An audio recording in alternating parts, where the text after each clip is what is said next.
What is up, guys? Welcome back to another episode of the Fantasy Fellow Show. My name's Kyle. In this video, we're going to be going over my running back rankings. This will be my final running back ranking video of the month and of the rest of the offseason here. I will be doing a couple website ranking updates, but again, as today, it's August 19th.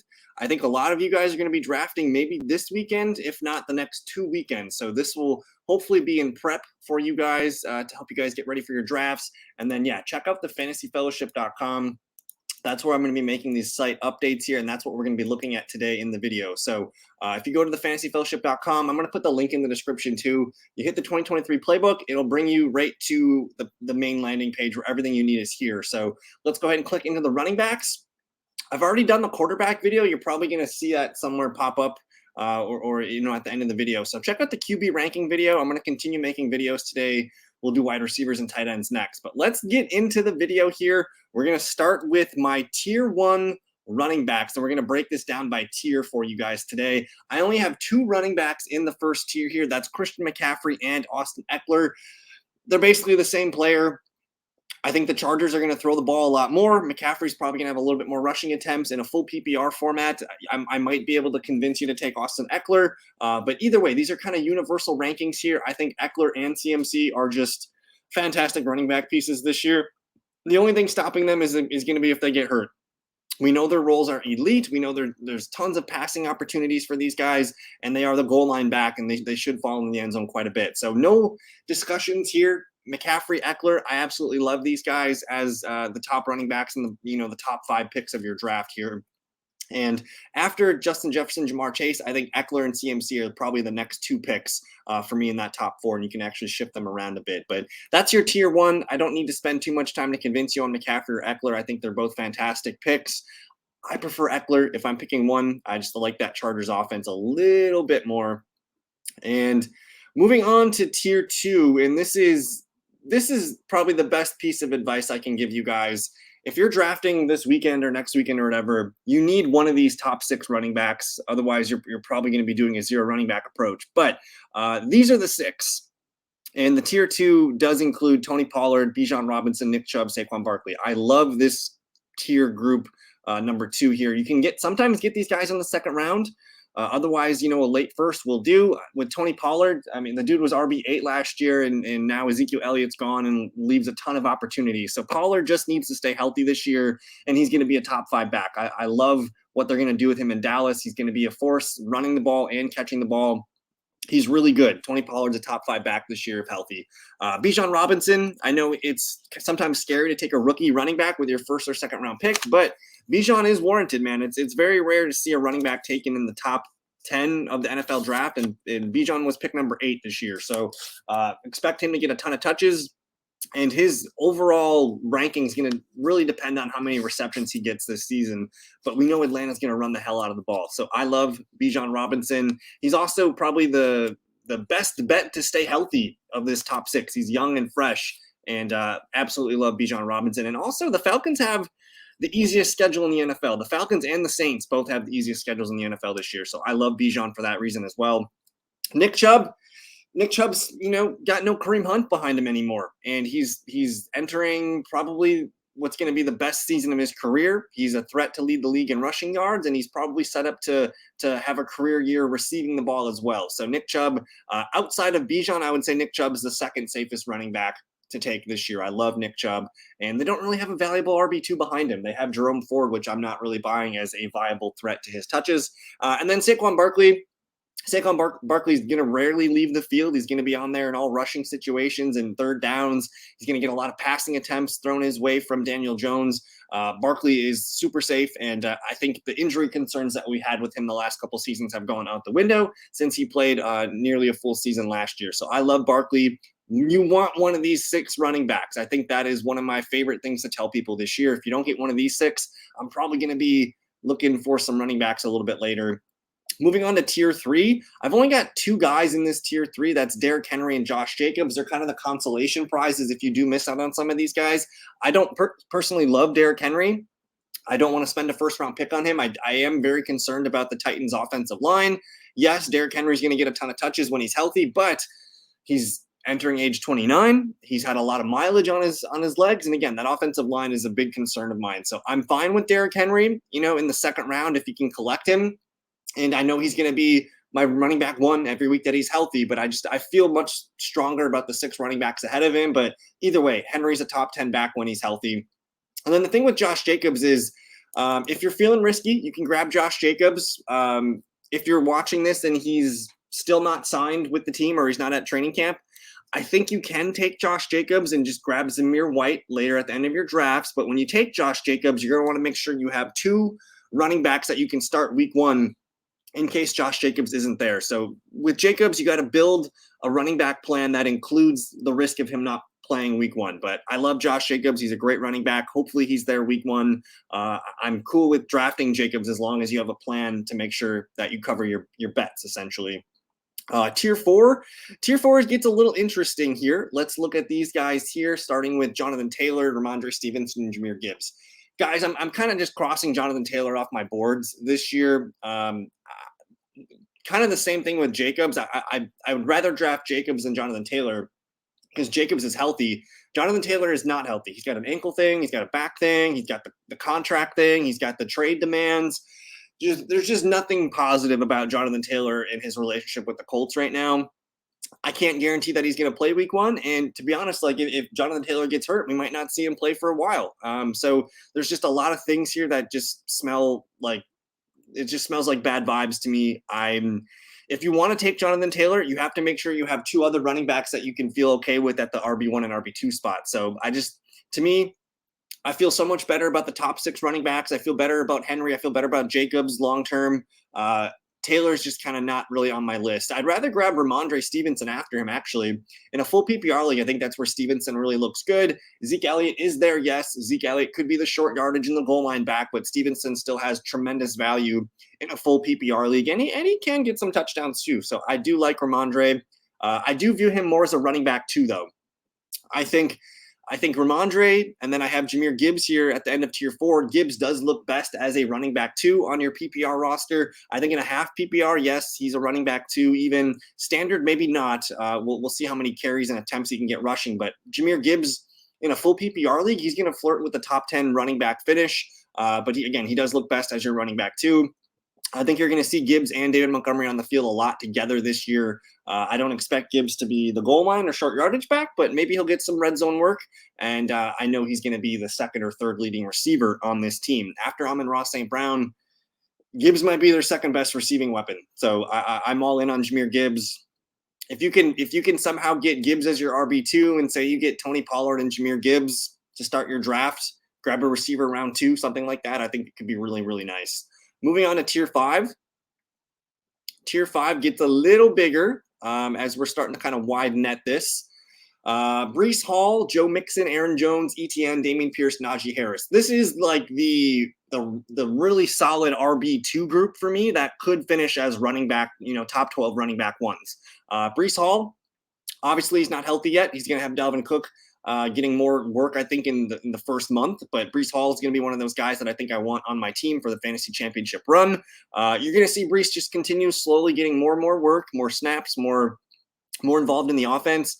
And he can be a league-winning pick, depending on where he falls. I think I have him here at RB12 because I think he's going to be valued as a running back 1 at some point this season. So for where you draft him, you can draft him as your RB2. I would still make sure I have a guy that I could start over him, for week 1, just so I can wait and see what the Jets are going to do with the Cook Hall, backfield. But otherwise, I'm cool with stashing Breece Hall because I know he's really good.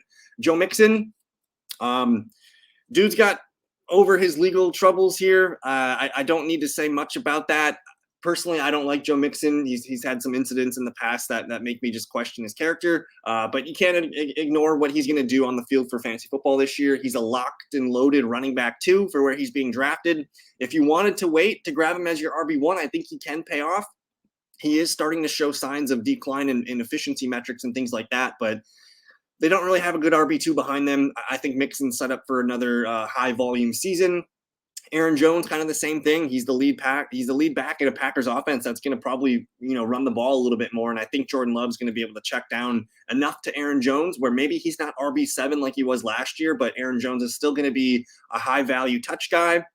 Hopefully he falls into the end zone more than he did last year. He looks great as a running back too. And again, like I said, this whole tier 5, I wouldn't be surprised if all these guys, if a couple of them finished as the top 12 running backs this year. With ETN, Tank Bigsby, man, he's there. We have to take note of him. ETN might lose short yardage and goal line work to Tank Bigsby, but to me, he kind of profiles like Aaron Jones. ETN's going to lead the team in carries. He's going to lead the team in running back targets and receptions. AJ Dillon comes in for Aaron Jones, near the goal line in short yardage. Tank Bigsby might do the same thing. So Aaron Jones and ETN, to me, both profile as really nice running back twos. Dameon Pierce, if the Texans find a way to get him in the end zone 8 to 9 times, he's going to be a top 12 running back. I feel really good about him running the football. He was a better pass catcher than people gave him credit for last year. And man, if that 49er style offense comes over to Houston, we might see Dameon Pierce catch a lot of passes. I think he's really safe and steady. I mean, last year that team was so bad, and Dameon Pierce was actually a bright spot for them. And I think they're going to be a little bit better offensively. So I like Dameon Pierce.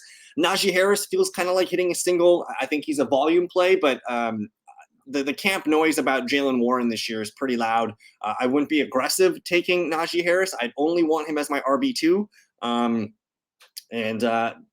don't draft a lot of Najee Harris, but he does fit in if you need a running back too. Let's move on to tier 6. And tier 6 is going to be, these guys are like questionable players, but they're all going to be, when they're healthy, they're rock steady RB2s. Kenneth Walker, we know he's not going to catch the ball a lot for Seattle, but he's going to run the ball 15 to 18 times per game.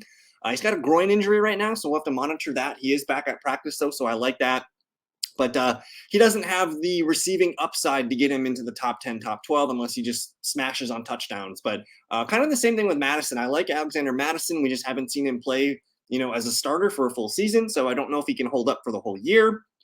Madison was not very efficient last year. His numbers were not great, but we know he can fill in for Dalvin Cook and be a solid, fringe running back 1, RB2. The thing with Alexander Madison is he might lose third down work to Ty Chandler, who I know they like a lot as a third down back. So for me, I have questions on how Minnesota wants to deploy Alexander Madison. We haven't seen it for a full season. We've seen them plug and play Madison, yes, for Dalvin Cook and injuries, but I think the passing offense is going to be where I want to be on the Vikings. James Conner and the Cardinals, man, it's going to be the worst team in the league. I don't know if I want to rely on James Conner. He could be off to like a really nice hot start, but I can't guarantee James Conner's going to stay healthy, and I can't guarantee he's going to be there for us when we need him in the fantasy playoffs. I'd honestly rather have David Montgomery, who I think is going to be a vital piece of the Lions offense. Like the Lions have so much exciting buzz about that team right now. Adding David Montgomery is an upgrade over Jamal Williams, who had 17 rushing touchdowns last year. He had over 1,000 yards rushing. I think you could legit give David Montgomery 240, 250 rushing attempts, and maybe not the 17 touchdowns. Maybe it's, 9, 10, 11, something like that. And I do think Montgomery's going to catch the ball more than Jamal Williams did. So I'm all in on Montgomery. He's one of my favorite running backs. You can get him pretty late, and you can plug him right in as a running back too. So I feel great about that group. Tier 7, man, if you go 0 RB, you could collect a couple of these guys and feel really, really good about your draft. That's James Cook, J.K. Dobbins, Cam Akers, Miles Sanders, Rashad White. Now, all of these guys could finish as solid running back twos. I think they all lack the upside to finish as a top 10 running back in full PPR, half PPR services. But you could grab 2 of these guys. Like, say you grab Tony Pollard to start your draft, and then you grab James Cook and J.K. Dobbins, in the round 6, 7, something like that. These guys could compete for your running back 2 duties all season. James Cook in Buffalo, man, he's going to be on the field a lot more than people expect. I think James Cook is a really good pass receiver, receiving back, and he's actually a really good first and second down runner. They're going to run a lot of plays out of the shotgun for James Cook. He averaged over 5 yards per carry last year. If he leads the team in rushing like we expect him to, and he catches 40 to 50 passes, James Cook could be a really, really nice top 15, top 20 running back too for us this year. Dobbins just needs to stay healthy. I don't know if he's going to get a lot of receptions thrown his way, but I do think he's going to be a threat to run for like 1,100-1,200 yards. I also think Dobbins, again, with the new offensive coordinator Todd Monken, if they do throw to the running back more this year, that's going to boost Dobbins' floor that he just hasn't had in the last few seasons. But I like Dobbins. I love him as my number 3 back, but I do think he can perform as an RB2. Cam Akers, Miles Sanders, Rachaad White, these guys all have question marks on them. I do think that you can plug them in as your running back too, but I don't know if I feel great about that. I'm going to want to get competition for them, with my RB3 spot. But I do think Akers, Sanders, White, when healthy, they can be serviceable RB2s. Tier number 8 gets to be a really fun tier for me. If you like to wait on running back, and again, one of my things is I want to get one of those top 6 guys, but I love nipping, RBs in the 7th and 8th tier of running backs. I love grabbing 2 or 3 of these guys to compete for my RB2 position. That's Alvin Kamara, Javonte Williams, Isaiah Pacheco, Khalil Herbert, Antonio Gibson, Brian Robinson, and Samaje Perine. Now with Kamara, I think Kamara is going to have a better season than he did last year. I think he's kind of rejuvenated, and he's got the weight of off his shoulders from his trial and things like that. He got that all taken care of, and he looks really good in the preseason, in the training camp. Suspended for 3 games, I think you can easily find a replacement for those 3 games, whether it's David Montgomery or even Khalil Herbert, one of the Commanders' backs, even Samaje Perine. You can find a guy to start for 3 weeks. And basically, again, you grab one of those top 6 backs. So you got Saquon Barkley. You wait till the 7th round. You grab Kamara. And then in the 8th round, you can grab Khalil Herbert, Pacheco, Perine. You can plug that guy in, and then you're set at running back. You have 3 really good ones. Javonte Williams, kind of like Breece Hall, I expect him to get stronger as the season goes on. I don't think we're going to like what we see out of Javonte in September. But October, it's going to look better. November, it's going to look better. December, he could be the guy we want on our teams for the championship run. Isaiah Pacheco is just going to lead the team in carries in Kansas City. He's not going to be used much as a receiver, but he's got double-digit touchdown upside in that offense. I like Pacheco. He can be a running back 2 for you if you want to wait for him, but he does profile best as like a running back 3 on your bench. Looking at the Commander, I skipped Khalil Herbert. Khalil Herbert, man, like he had the screen for a touchdown. I don't think you can bank on that, being a thing that happens all the time. I do like that he was out for a route and got targeted on the screen, and then he did primarily run with the ones. Herbert can be, that fringe RB2 flex play for you. He does look best as a running back 3 off the bench. Gibson in a full PPR league, I want him. In a half PPR to standard league, I want Brian Robinson. I do think Brian Robinson has PPR value as well. Basically, both these guys can be fringe RB2s for you if you want to wait for one of them. But otherwise, I really like getting these Commander guys as my RB3 on my bench. And then again, I mentioned Samaje Perine.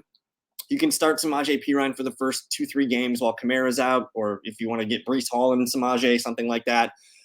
I do think Perine's going to be heavily involved in this Denver offense, and I know he's a good pass blocker, good receiver, and he can do short yardage stuff. So I like this tier 8 quite a bit. Tier number 9 continues to be a chunky tier for me. Let me see. Yep, right there is the sweet spot. A.J. Dillon, DeAndre Swift, Charbonnet, Jamal Williams, Jalen Warren, Tank Bigsby, Jerick McKinnon, Dalvin Cook, Rashad Penny. None of these guys should be an RB2 for you. They should be on your bench. Dillon's got if Aaron Jones goes down, A.J. Dillon could be a league winner. Also, A.J. Dillon just always seems to come alive in December when the weather gets colder. DeAndre Swift, it's going to be pretty frustrating to own Philadelphia backs this season, but Swift, I think, is the guy that you want to put your chip on. I just put him on your bench. Don't start him week 1. You want to see what this backfield looks like first. I do think they're going to try and throw the ball to Swift more this year. That needs to be a focal point of their offense. That wasn't last year. Charbonnet, he's an insurance policy for Kenneth Walker. I do think Charbonnet is going to have a 3rd down back roll and get 5 to 8 carries per game. Jamal Williams, he can technically be your RB2 for the first 3 games. When Alvin Kamara comes back, I'm probably going to hesitate and put him on the bench. Jalen Warren has league-winning upside behind Najee Harris, and I actually think you're going to see Jalen Warren eat into Najee Harris's workload. If you can grab one running back on your bench, make sure it's Jalen Warren. Personally, I think he's a better talent than Najee Harris. I know Najee was a 1st-round pick, but Warren looked better in every metric last year. And Warren has had a fantastic training camp, and he had more snaps with the ones last week and more touches with the ones in that preseason game week 1 over Najee Harris. Bigsby, put him on your bench. I talked about him with ETN. He's kind of like an A.J. Dillon vibe. McKinnon, just another tool in the tool belt in a PPR league. Dalvin Cook could be your starting running back for the first 3 games if you want to draft Kamara and Dalvin Cook. And then Rashad Penny, he's just a guy in your back pocket that could lead the Eagles, in rushing attempts. I think he's the goal line back. I don't think he's going to catch passes, but Rashad Penny, as long as he's healthy, he's going to be in play. Tier 10 gets a little bit bigger. I'll read them off real quick. Raheem, Jeff Wilson, A-Chain, Gainwell, Roshan, Tyler Algier. These are all your handcuffy type guys. I do have all 3 Dolphins backs in here. I want them on my bench. I could probably start Raheem Mostert week 1 against the Chargers and see how it shakes out, but I want to see how they operate this backfield before I end up, starting it. So we'll see. I think Mostert would be my choice. Jeff Wilson is going to get some run too. A-Chain's a guy you just want to stash on your bench. I'm cool with putting a Dolphin on my bench. It doesn't really matter which one. A-Chain's the rookie. He's got some nice receiving chops. But if Mostert and Wilson are healthy, it's going to be tough for A-Chain to break into the role there. Gainwell, he's actually my favorite Eagle to draft just because he's the cheapest. And you just know he's going to get opportunities to run the ball and catch the ball. Swift, I expect to catch the ball a lot. Don't know about his carries.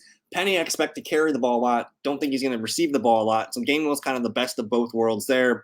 Rashawn Johnson, I expect him to continue to get more work as the season goes on and on. I think he could steal work from Khalil Herbert as the season goes on, and he might be their 3rd down back. And who knows? Maybe he's the guy you need for your championship run. Tyler Algier, just another guy I want on my bench because Atlanta runs the hell out of the ball. Anything happens to Bijan, you got Algier, who ran for 1,000 yards last year. I'm going to rifle these names off. Damian Harris, Elijah Mitchell, Singletary, Spears, Chuba, Zamir White, Ezekiel Elliott, Gus Edwards. This is tier 11. The guys that excite me the most, probably Zamir White, just in case, Josh Jacobs doesn't report for week 1. You got a starter there. And if anything happens to Josh Jacobs, he's like the clear handcuff. Chuba is the clear handcuff for Miles Sanders. I think Tajay Spears is the handcuff for Derrick Henry. Singletary is the handcuff for Dameon Pierce. Elijah Mitchell, the handcuff for CMC. I'm not excited about Damian Harris right now. I think Latavius Murray's taking some of the shine away from him. And then Gus Edwards down here, the backup for J.K. Dobbins. Tier 12, these are just more unproven guys here that I don't know what to do with. Jerome Ford's the RB2 for the Browns. Kendre Miller's the RB3, but he's got a knee thing going on right now. I don't know if we trust him. Foreman's kind of the 3rd back right now in Chicago. Don't know what we're going to see from him without an injury to one of the top guys. I mentioned Ty Chandler being a 3rd down back in Minnesota. Latavius Murray, man, he might be the short yardage Buffalo back. Kareem Hunt, we'll see where he signs. Fournette, same thing. Basically, these guys are just going to go undrafted in a lot of your leagues. So I think I covered most of what I wanted to see. I do want to know who the Dallas RB2 is. I want to know who the Indianapolis RB2 is. And same with Cincinnati. I think it's going to – I don't know who it's going to be. We'll see. It's kind of a mess. But these guys are just all, bench, super deep bench stashes here. So hopefully you have – I kind of want to be done with running back after Algier. You need at least 4 or 5 guys in the top 48 in my ranking. So, but that's it. That's the running back rankings, guys. Thank you for hanging out with me today. Go check out the quarterback video. I will be uploading the wide receivers and the tight ends as well. So stay tuned for that. Happy drafting. Thanks for watching, guys. Peace.